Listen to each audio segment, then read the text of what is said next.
مشاهدينا الكرام، أسعد الله أوقاتكم والسلام عليكم ورحمة الله وبركاته. مجددا نلتقي وإياكم في هذه الحلقة من البرنامج الخاص والذي نسلط الأضواء من خلاله على بعض القضايا المجتمعية الهامة. وفي هذه الحلقة بالتحديد نسلط الضوء على قضية شبابية بحتة، قضية تهم المجتمع الفلسطيني عامة والمؤسسة التعليمية خاصة. ونحن الآن أمام كوكبة من الطلبة الذين بادروا وتقدموا نحو إعداد أنفسهم ككوادر في مواقعهم في مؤسساتهم التعليمية.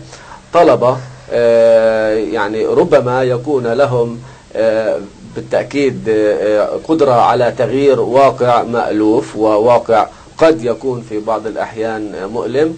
هذه المبادرة تستحق منا أن نسلط الضوء عليها ونستعرض وإياكم أهم جوانب هذه المبادرة.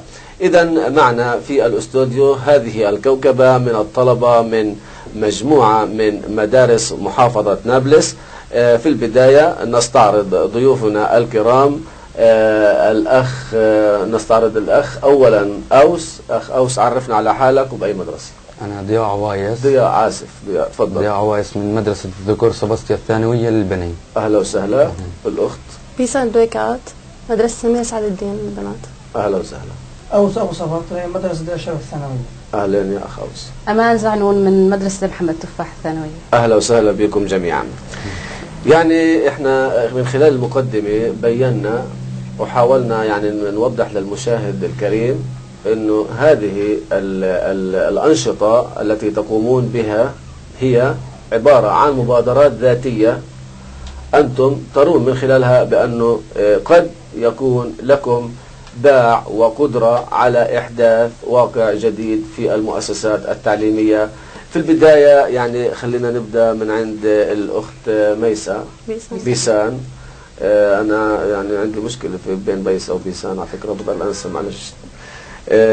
بيسان، يعني يا ريت لو تعرفينا على المشروع والأهداف منه. أنا كنت إحدى المشاركات في المشروع، هو جاء من خلال مبادرة التنمية الشبابية للمجتمع النسيج من خلال الممول شركة فورد. كان خلال مشاركة ميدانية في جمعية نابلس للتنمية والتطوير المجتمعي. نعم. كنت إحدى المشاركات. كانت الفكرة حول الصحة الجسمانية والنفسية. نعم. من خلال العمل الميداني مع الشباب والطالبات. نعم. قمنا بدراسة الصحة والصحة من جوانبها المختلفة. نعم. كانت هناك أهداف لنا. عندك أنت بيسان أكيد في دافع شخصي، التعاون، دافع شخصي في بيسان إنها يعني مديرة الصحة في مدرسة سمير سعد الدين.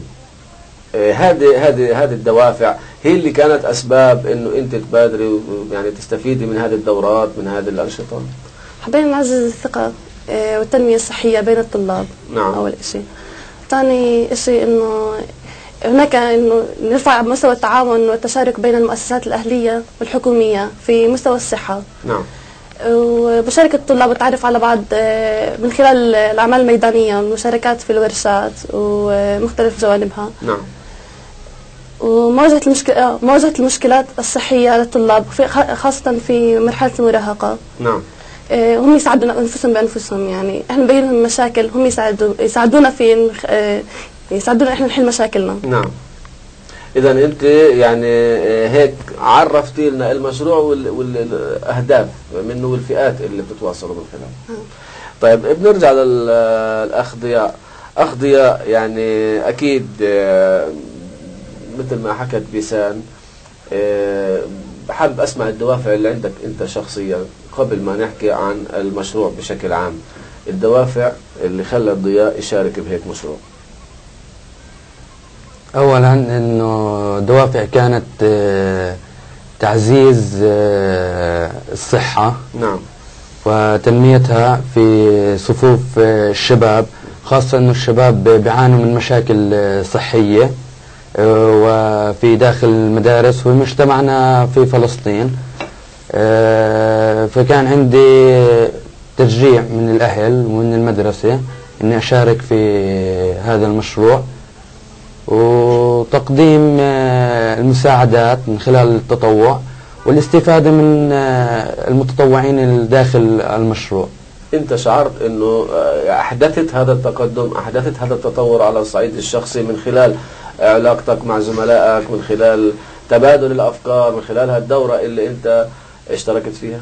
أكيد وخاصة في المدرسة والأنشطة اللي قمنا بتعليمها من خلال المشروع صحة الشباب. نعم. قمنا بتنفيذها بالمدرسة من خلال تفعيلها في الإذاعة المدرسية. نعم. وكتابة المواضيع الصحية ونشرها من خلال لوحات الحائط الجدارية. نعم.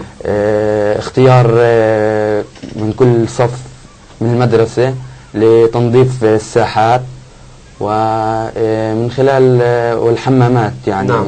كان في الحمامات يعني المرافق الصحية في المدرسة بشكل عام هي مسؤولية قسم الصحة في المدرسة. انتم سميتوه قسم في كل مدرسة؟ وحدة صحية. وحدة صحية. نعم. إذا أنتم كل واحد مدير وحدة صحية في مدرسته يا أوس.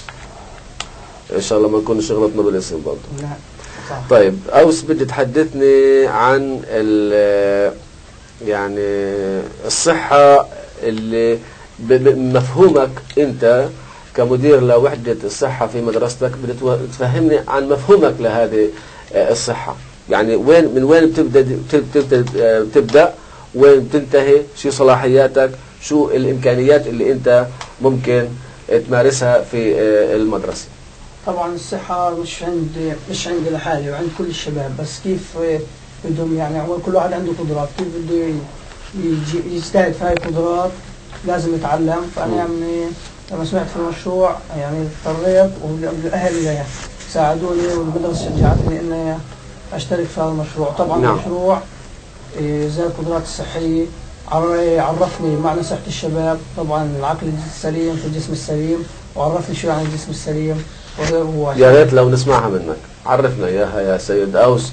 ماذا تعني العقل السليم في الجسم السليم؟ أول شيء العقل السليم، ويعني خلينا نحكي إنه هذا حديث يعني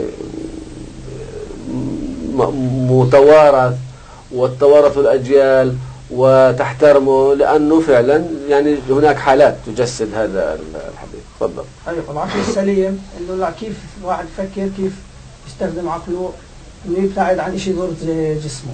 يعني العقل كيف تبعد عن الدخان. وقع عنده لما تعرف أضرار الدخان، أضرار المخدرات، راح أنت تضطر تبعد عنها عشان صحتك الجسمانية، وعشان عقلك يظل سليم ويصير أقوى لازم صحتك تكون أقوى. نعم. انتوا في المدرسة أخ أوس، يعني الكلام اللي بتقوله كلام مهم جدا. يعني انطلاقا من العقل السليم في الجسم السليم، انتوا في المدرسة بتحاولوا تكافحوا ظاهرة التدخين والمسلكيات التي قد تسبب ضرر صحي أو نفسي على الطلاب. نعم. طيب ننتقل لضيفتنا اللي تأخرنا عليها،